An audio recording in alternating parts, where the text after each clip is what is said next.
fait plaisir de vous accueillir ici pour parler d'un problème réel et sérieux qu'on a. C'est le défi de parler, de vivre en français ici en Outaouais.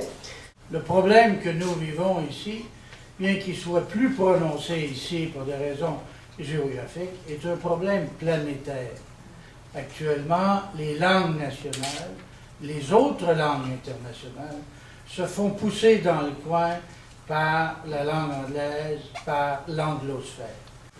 60% des postes fédéraux au Québec exigent la connaissance de l'anglais pour à peine 8% d'anglo-québécois. Alors que seulement 10% des postes fédéraux en Ontario exigent la connaissance du français pour à peu près le même nombre de franco-ontariens.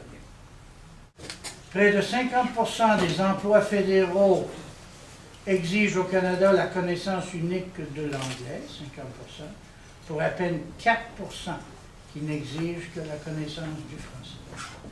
Plus de 90% des emplois fédéraux, par conséquent, les unilingues plus unilingues, exigent la connaissance de l'anglais. Ça, c'est l'anglais mur à mur. Dans les milieux de travail, il y a vraiment anglicisation.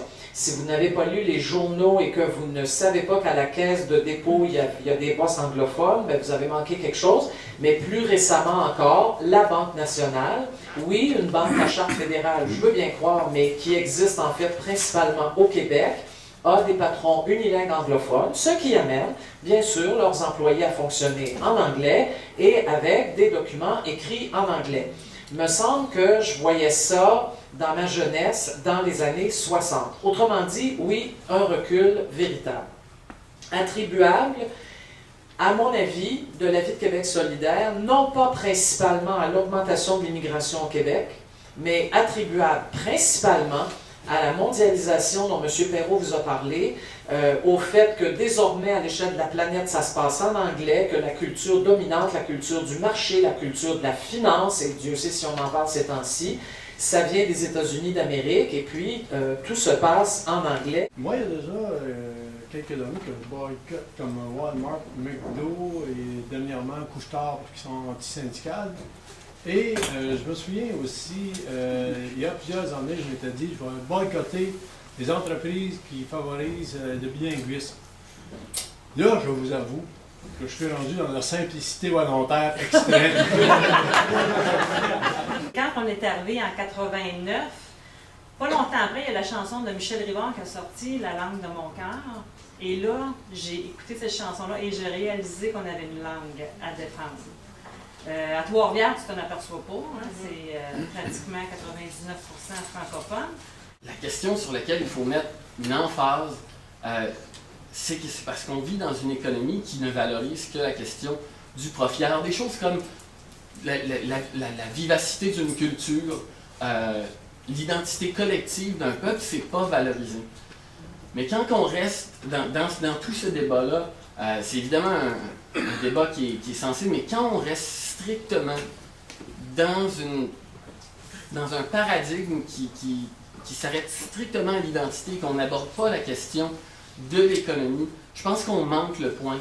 Et c'est là qu'on voit qu'il peut y avoir des tendances un petit peu dangereuses, toutes les questions par rapport à l'immigration et le blâme de l'autre. Avec les secondaires 4, on a eu pendant 40 minutes un débat sur la place du français en Outaouais. J'avais dit, dites-vous va chier ou fuck you. Puis ils m'ont vraiment dit, je dis fuck you. De mon avis, vraiment quelque chose qui est dû à la musique américaine, aux films américains qui envahissent notre espace culturel. Donc ma question, mon point en fait, c'est est-ce que le français, est-ce qu'on s'en sert comme un élément de communication linguistique ou comme un élément d'expression culturelle? La question que Katia a posée, enfin, si la langue c'est simplement la communication ou c'est l'expression culturelle, moi, étant anthropologue, c'est une expression culturelle. Enfin, moi je parle 4 langues. Et dans chaque langue, il y a quelque chose qui reflète le fond, enfin, du peuple, de la façon qu'il s'exprime, la façon qu'on voit la nature, la façon qu'on s'entretient, etc. C'est une expression profondément culturelle. Et c'est ça qui fait la singularité de chaque langue. À notre avis, l'aboutissement logique d'une population, d'un peuple, d'une nation minoritaire en Amérique du Nord et qui se dit il faut vraiment protéger ma langue, ma culture et en plus pouvoir me donner tous les moyens de réaliser tous les projets dont je rêve, ça s'appelle un pays.